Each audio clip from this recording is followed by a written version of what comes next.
We have people joining us from all parts of the world, from California as far east as Bangalore. So I did want to welcome everybody and on behalf of Zozo Day, and thank you for investing your time today to listen to us talk a bit about what we call the big quit, the big resignation.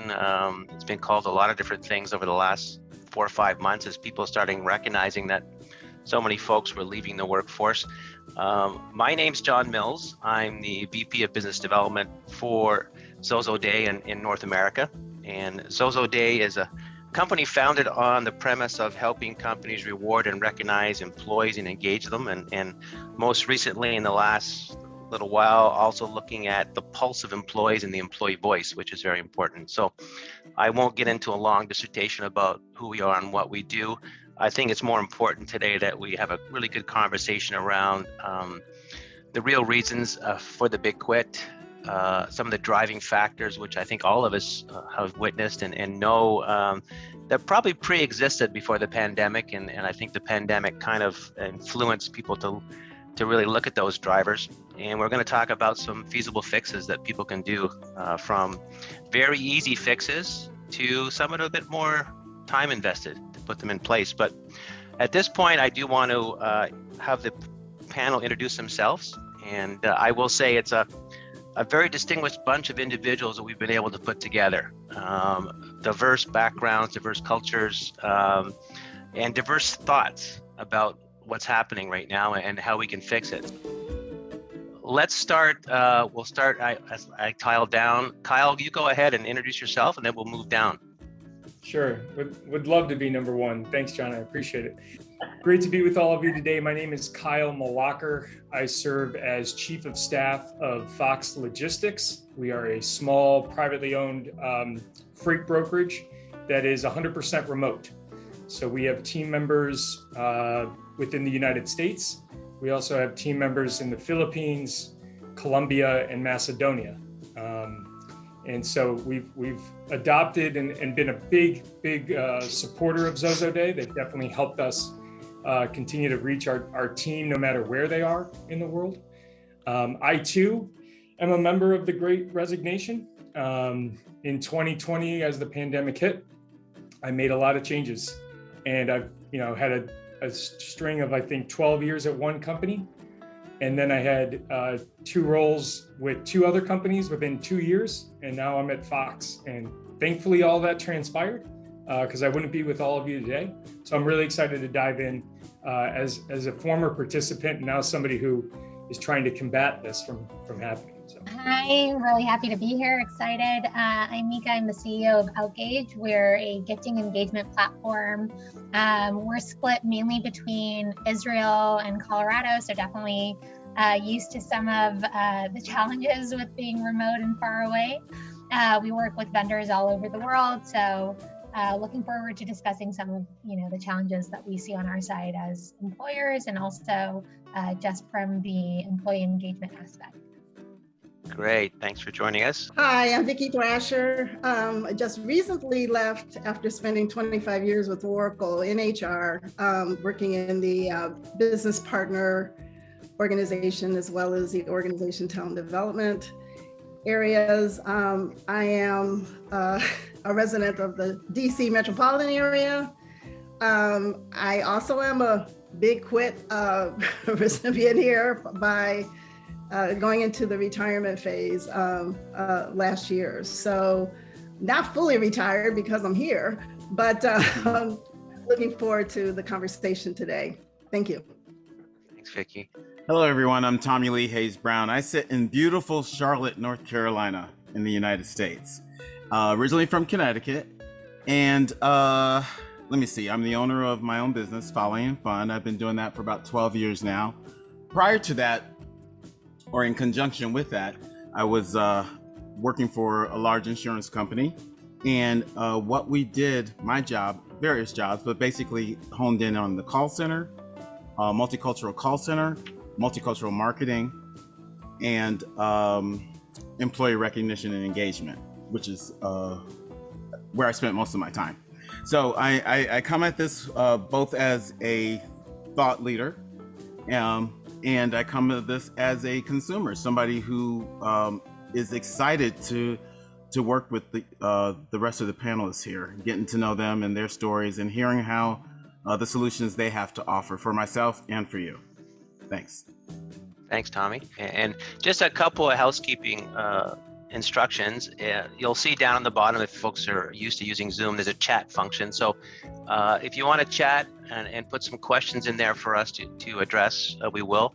We'll keep the questions to the end of the session, and so we can spend a little more time talking about some of the key drivers and some fixes. And so what I'd like to do first is kind of throw a couple of stats out for the panel, and then I'm going to ask you to sort of comment on it. And I'm going to kind of use my papers here because I find myself, or I think I'm intelligent, but I tend to forget things. So I think it's better if I kind of read it properly. But and here's a survey that had some statistics from Mercer, and everybody knows the Mercer folks. They did a survey of 30,000 people across 31 countries, and that's recently. So that's worldwide. It's a global study. 30,000, that's a pretty good population, pretty good universe to look at. 41% of those folks plan to leave their current jobs this year.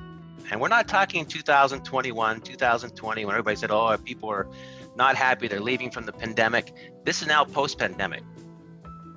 On top of that, another stat from the Gallup folks, 4.5 million people left their jobs in the United States from April through to the end of 2021. Of that, the resignation rates were highest in technology and the healthcare sectors. Healthcare, we can understand, people were fed up and tired, couldn't do it any longer. But technology-wise, that's a real crushing blow to a lot of companies. And finally, according to a job list, which is a job search site, 73% of currently employed workers said they are actively thinking about leaving. So that's even above the 41%. So it's pretty scary. So it's not only the Great Resignation, it's now how do we get through and become kind of the re-engagement for 2022? Because now we know there's upwards of 10 to 12 million positions open. And we also know that 73% of the folks want to leave or thinking of leaving. What the heck are companies going to do? So I'm going to start, let me pick someone. Let's start with Vicky. Based on your years of experience at Oracle, how do you feel about some of these stats and how that would keep you up at night if you were there trying to worry about filling positions?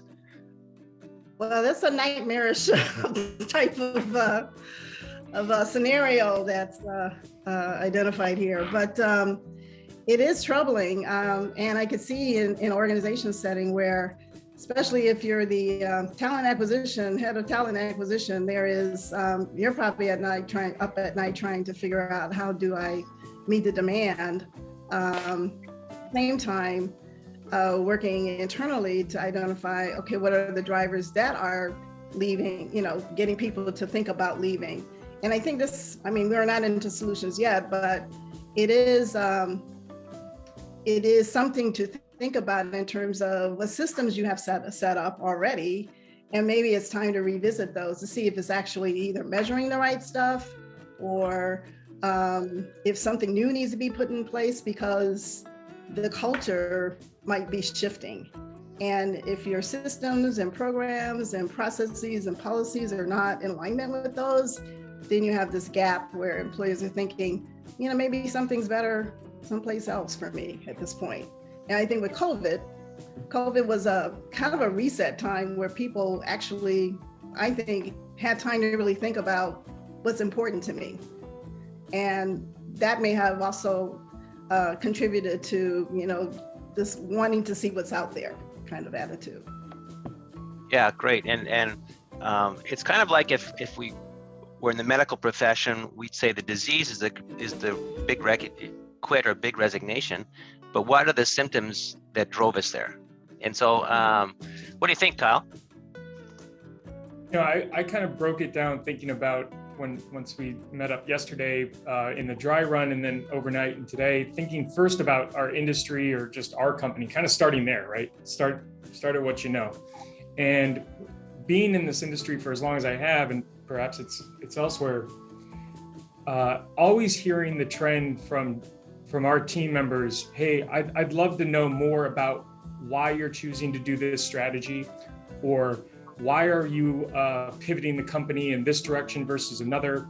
Really, big on transparency, visibility, and communication. And I think for a long time, companies may not have been very comfortable with either giving that information out or how to deliver it.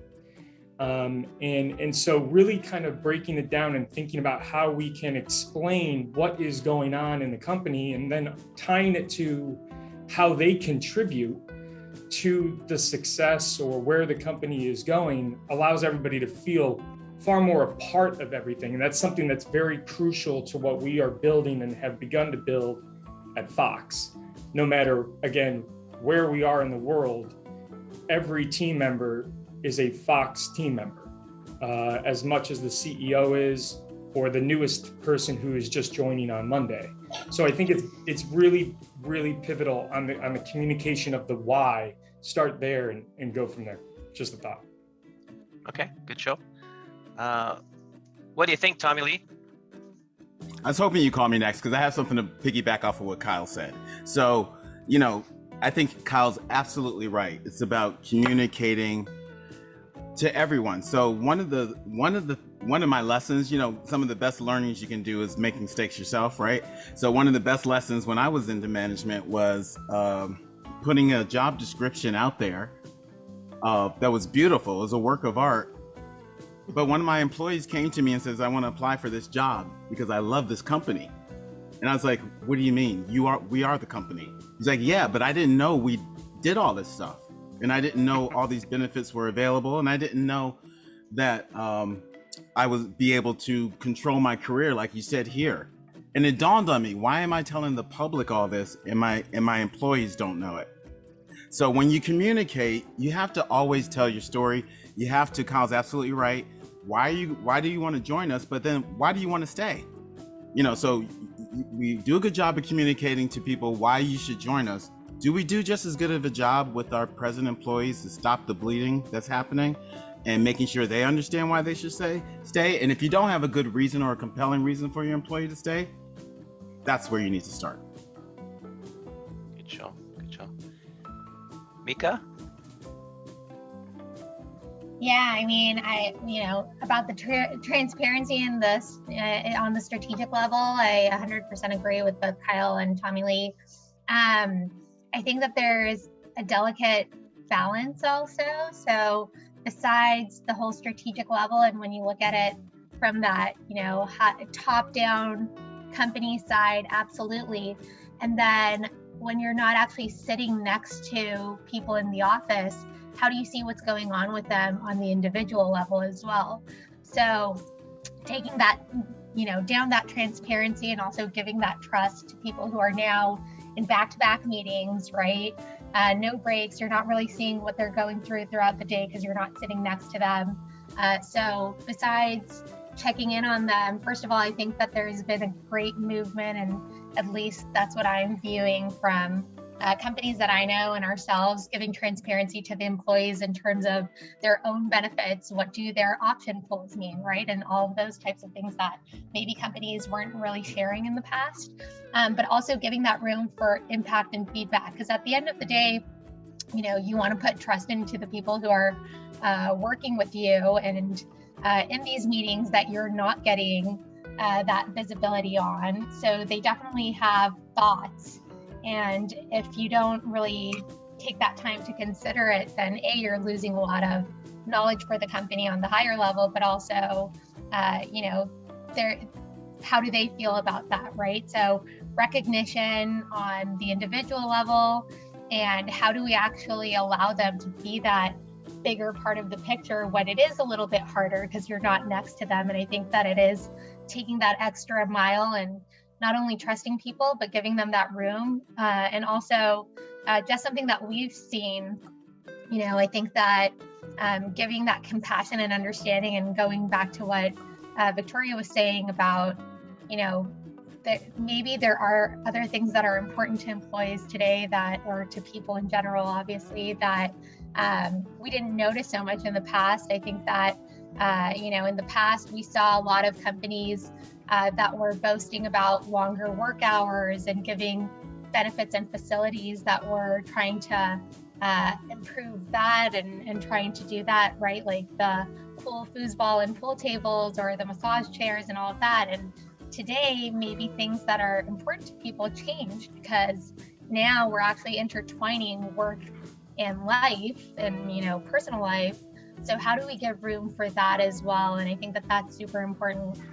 We, incorporated meetingless Fridays. We incorporated what we called at the time Summer Fridays, which was half days, something that sort of allows people to have, the room to not only have those back-to-back burnouts, but also trusting and giving them that space, since they're doing such a great job, to also, allow their personal life to intertwine back into it and not fully burn out. So just a couple of thoughts.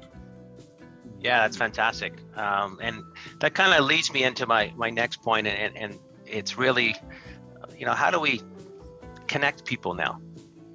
Because if you're not working hybrid, you're fully at home and you spend your day on Zoom.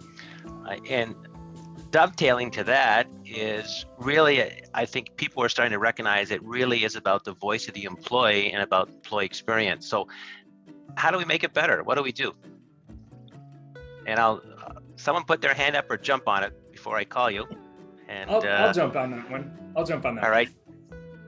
And the reason why is because the nature of our business and our company is I need my sales reps on the phone. That's what they are doing. And so how do I find time in the day to steal them away and have a touch point? Because they want to be selling. That's how they make their variable compensation.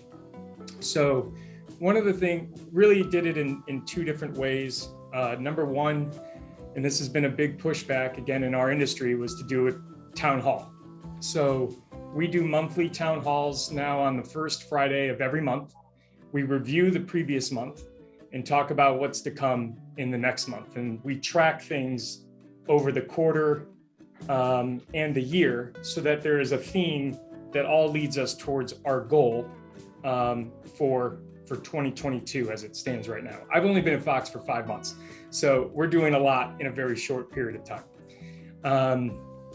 The other one is to have touch points, and it's not about work performance. It's not about anything other than how are you and what's going on in your life, what's good, what's bad, what's going on outside of the room that you're now working in, within your office, and so on and so forth.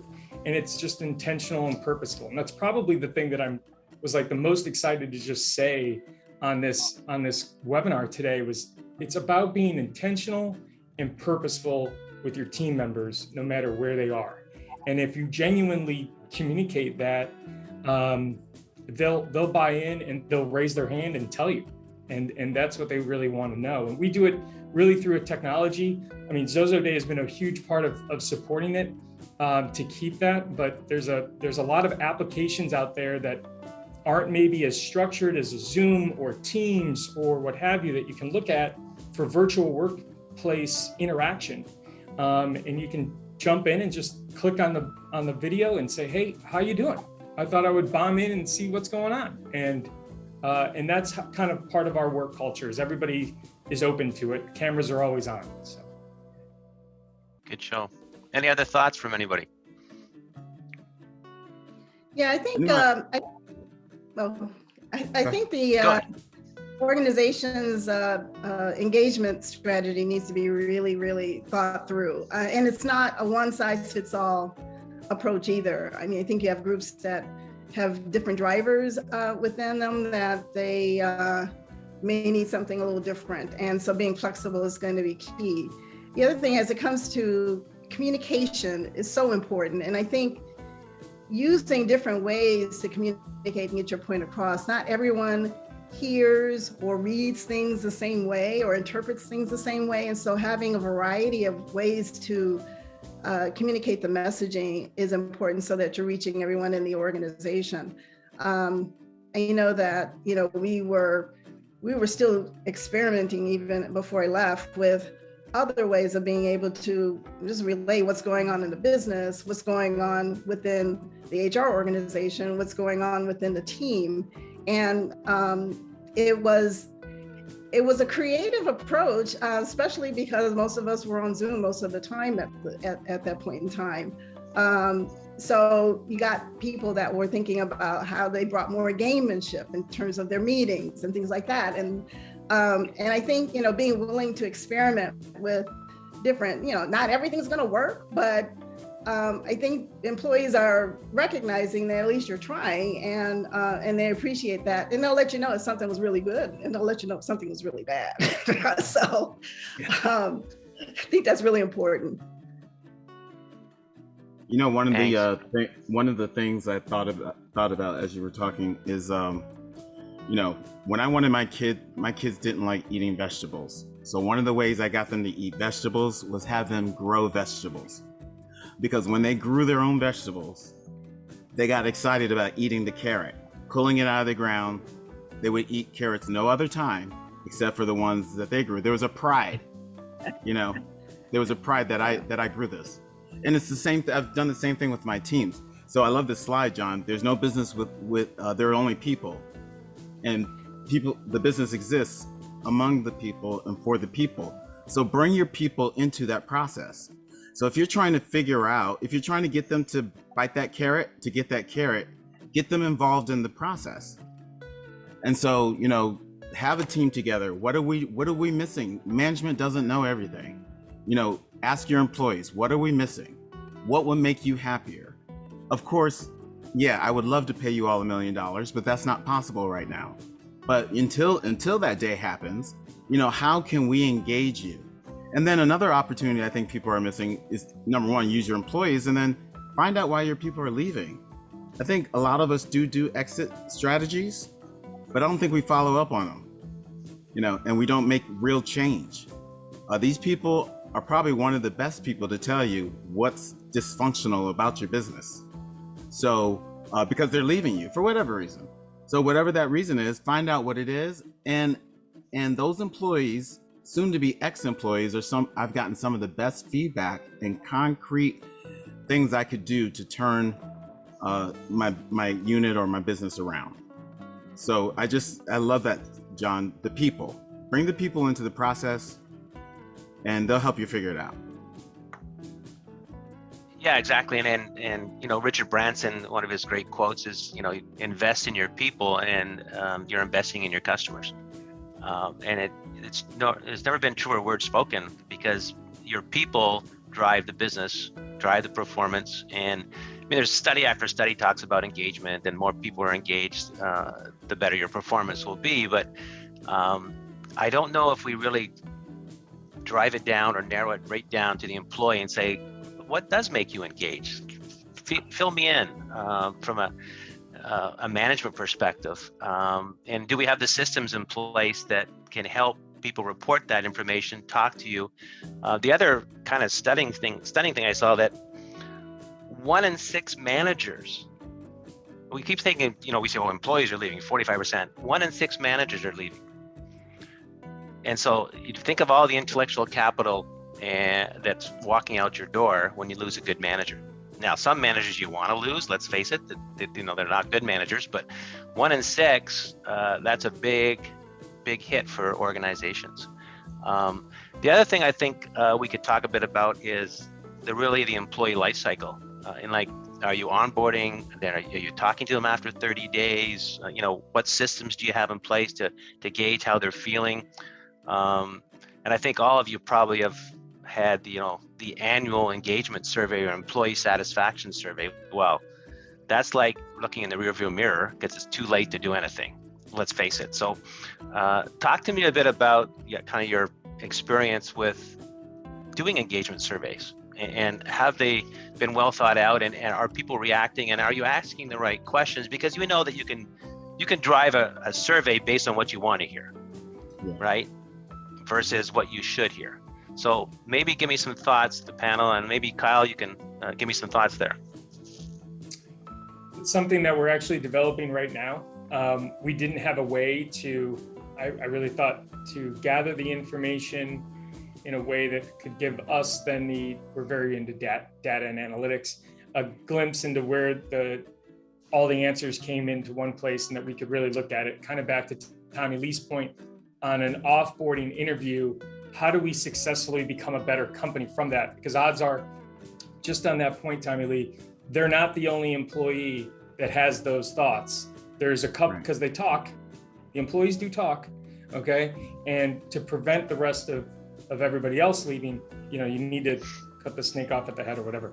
But back to your question, John, it's getting and asking those questions about, do you feel valued? Do you feel that the company is supporting you in your role, or that you have the opportunity that we sold you actually in front of you, that you can develop your career here? Have you had a promotion in the last 12 months? Is one that I'd love to know. And then we can look into that a little bit, because maybe there wasn't an opportunity or what have you, but at least you're pulling the rock up and looking. And I think I believe it was Victoria's point of view about experimenting. Like, we're all learning.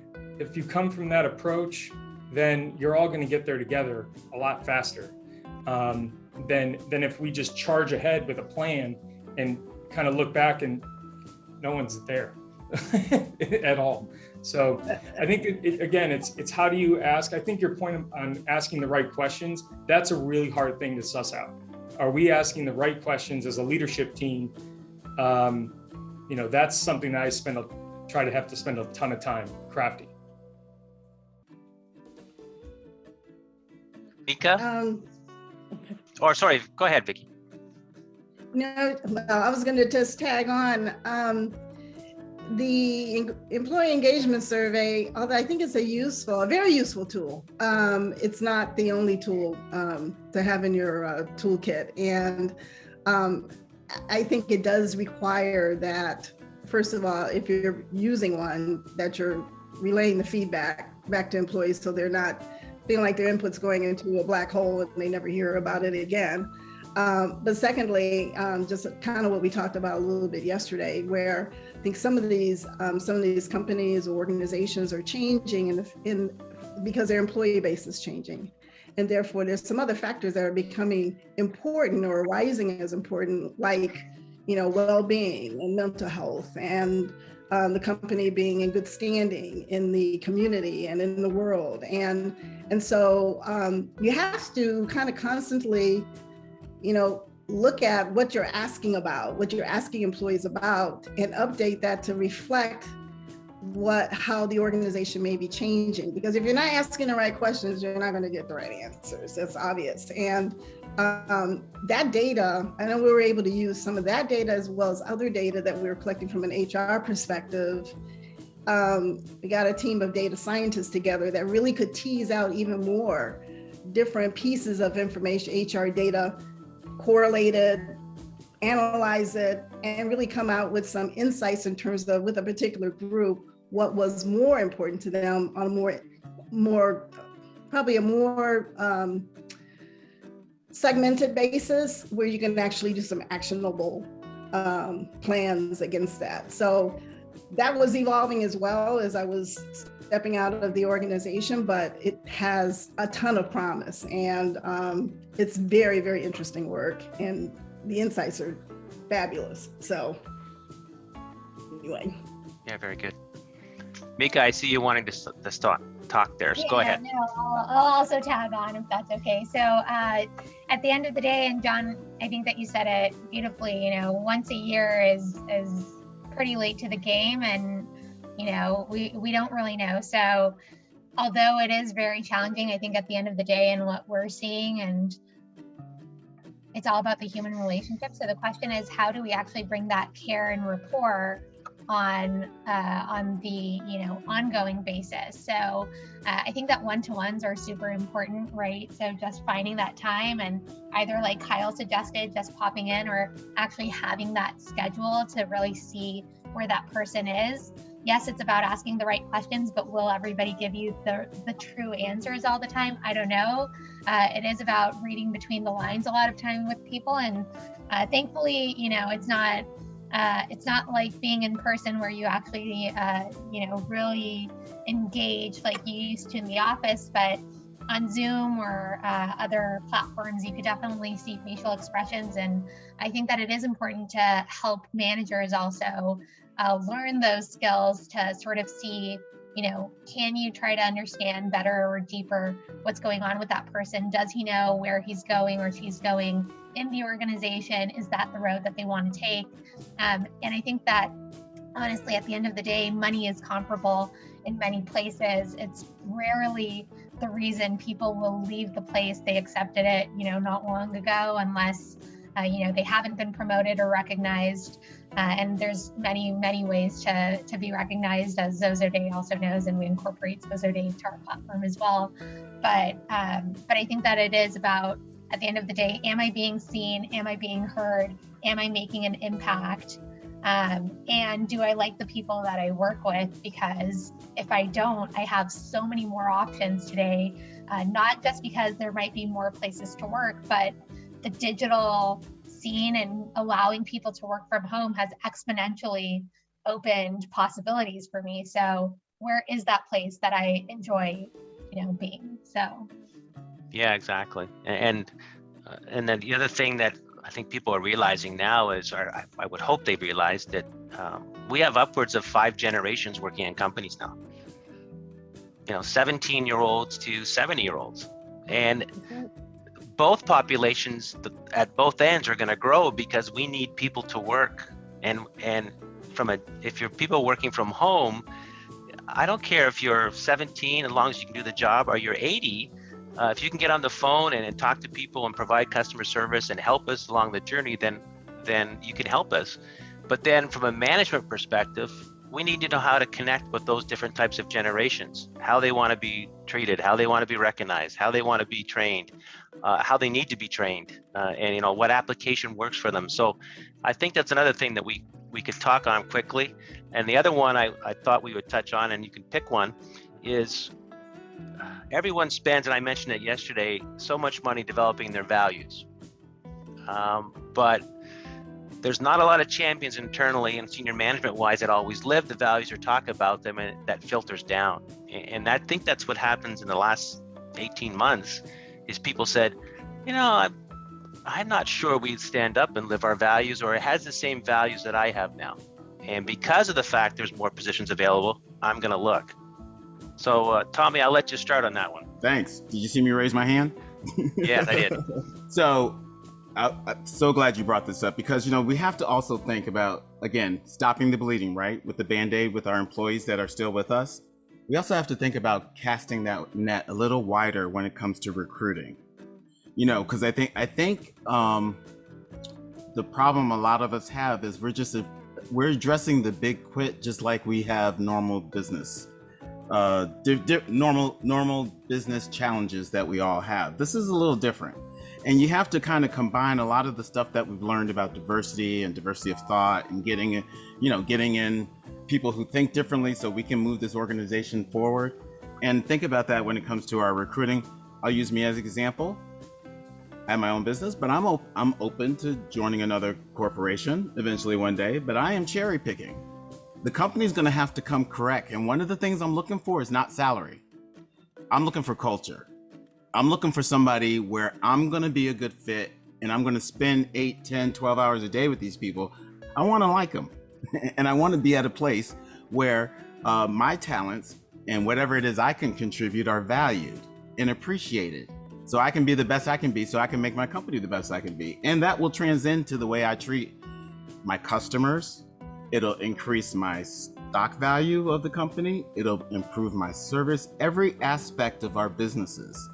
If we can get the right people on the right seats and recruit those right people the right way, we'll be okay. So it's two things. You got to stop the bleeding internally, making sure people and do all those things that this great panel has suggested, talking to them, what's going on, making sure they're connected if they're virtual, everything that you've heard. And then the other thing is, I believe, is actually going out there to recruit people that you want to be like-minded in the mission, but you also want to represent a whole bunch of different places, different cultures, different ways of thinking, so you can make your company stronger.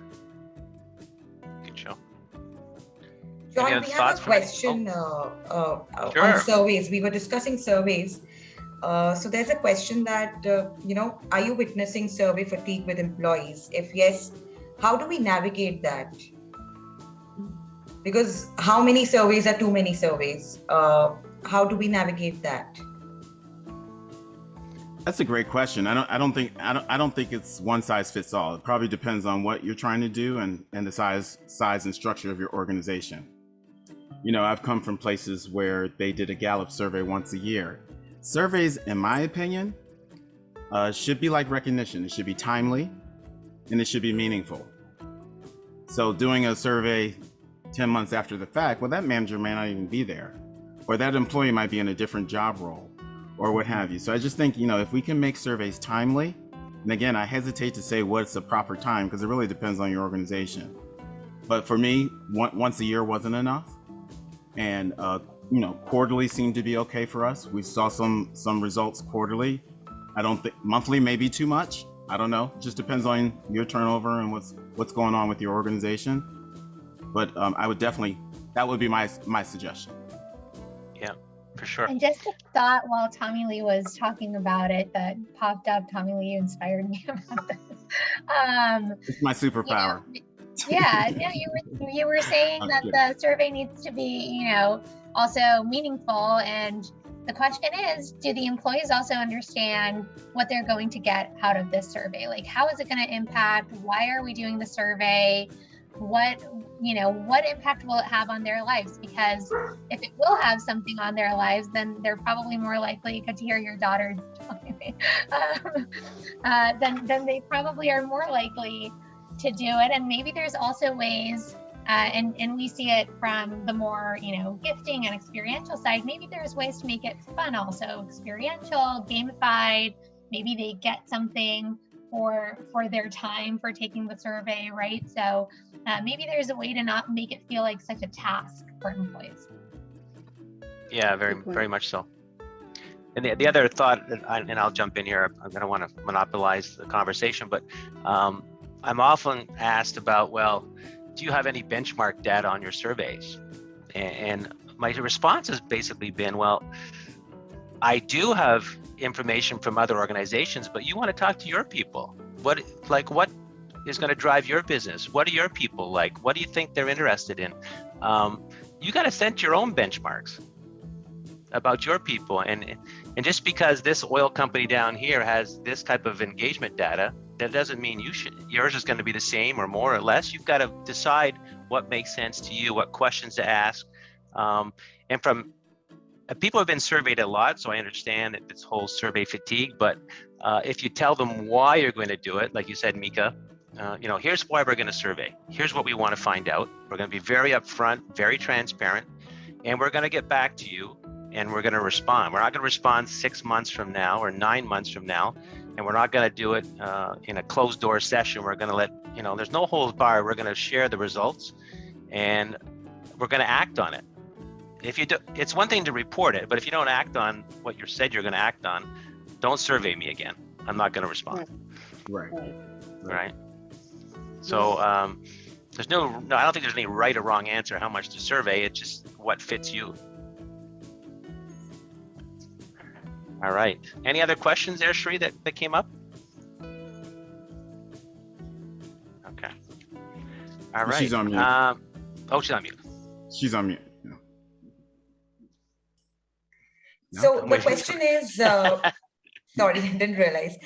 So do you keep in touch with the people who have quit? If so, have seen trends of employees quitting and starting on their own, being entrepreneurs? Then, I think the question is if somebody is leaving, let's say, and they're starting their own business or being an entrepreneur, they might need guidance from their employers, ex-employers. So how is that? Have you seen somewhere that, they are being in touch? Anything in your experience, if that has happened?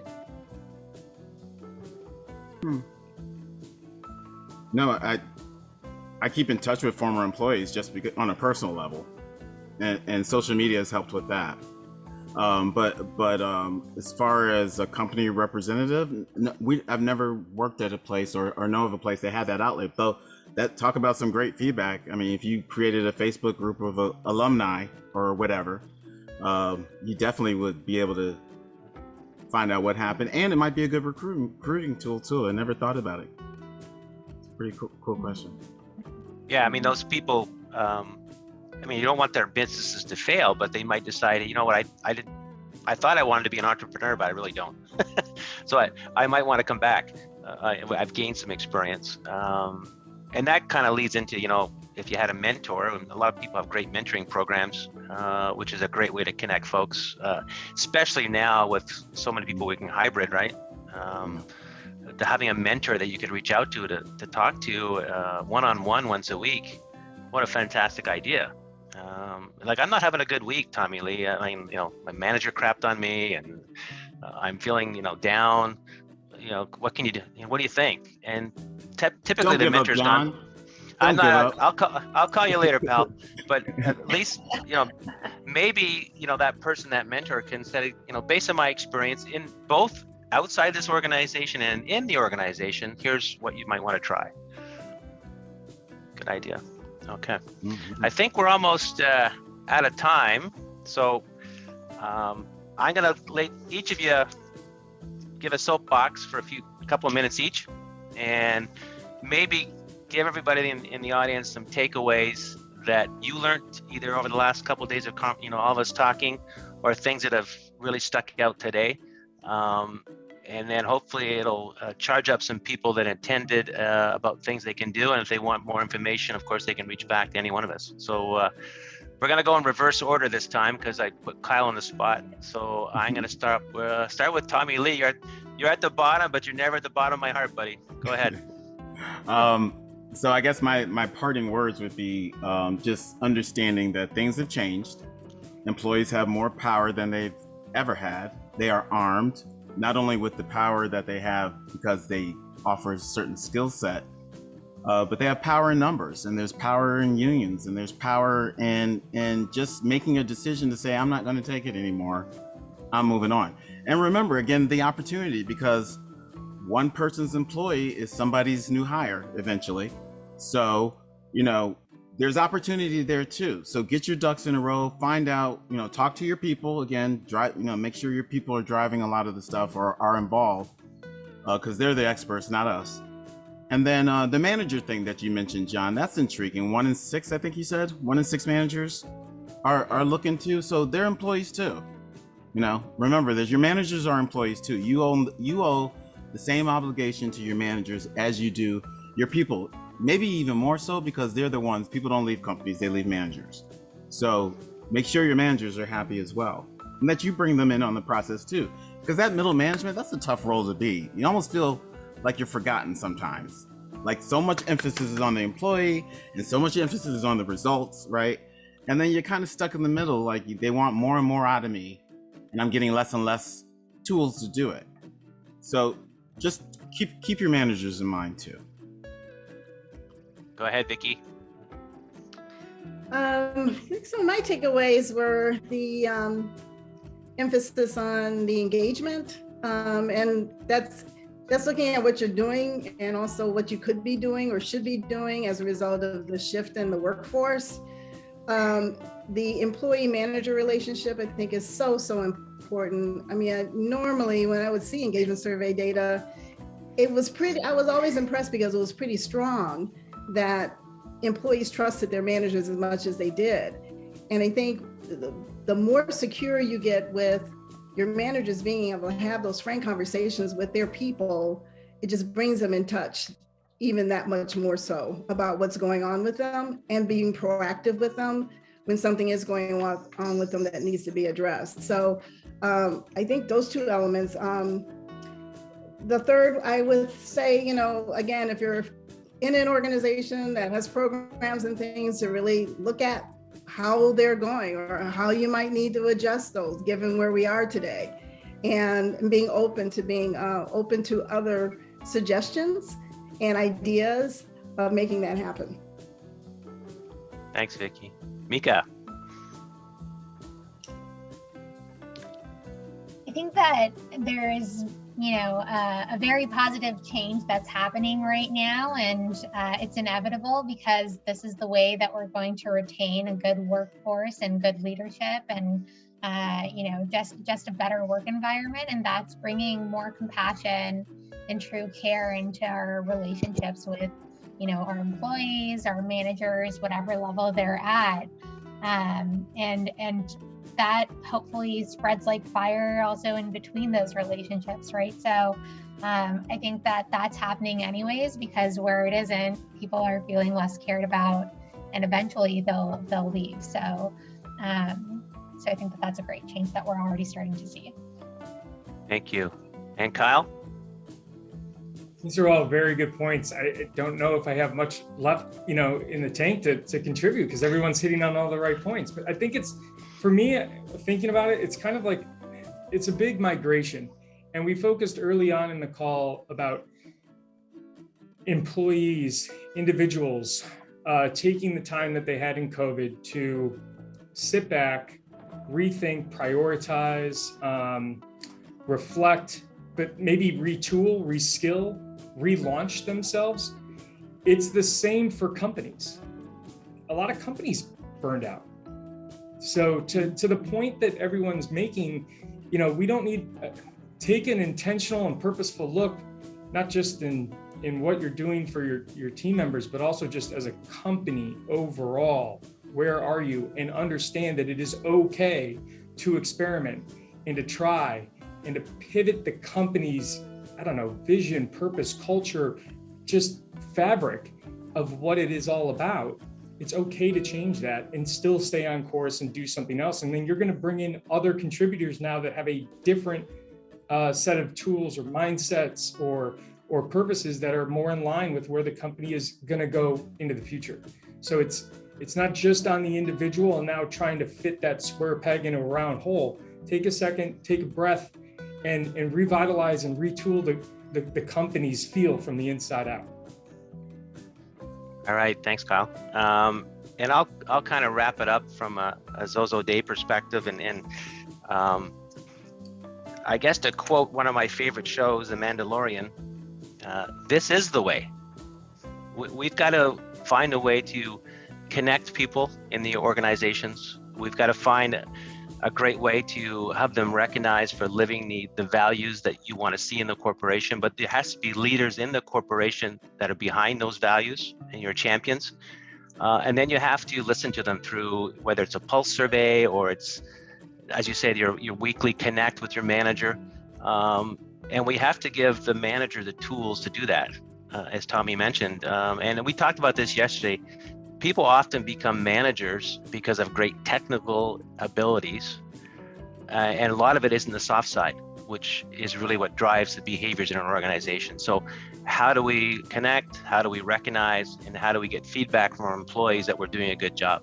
And that's where Zozo Day comes in to help, and there's a lot of good things that we can talk about, but I wanted to thank everyone personally for joining us today. Hopefully the audience enjoyed what we had to say. Anyone who registered will send you out a recording, and any one of us on this panel, if you want to reach back to us and talk, I think we'd be glad to talk to you about what we're doing in the organizations and how we're helping to kind of deflect some of this great resignation and try to calm it down a little bit and build good relationships with people in all of the organizations. So thanks again, everybody. I don't have any other closing words except thank you, and have a great rest of the day. I know some of you are probably going to bed soon in the Far East, but in the West, we're just getting going, and in Montreal, it's almost 5 time. So anyways, have a wonderful day and thanks again. And thanks for joining us. Bye now. Thanks, John. Thanks, everybody. Stay well, stay safe. Bye. Stay safe. Bye. Bye-bye.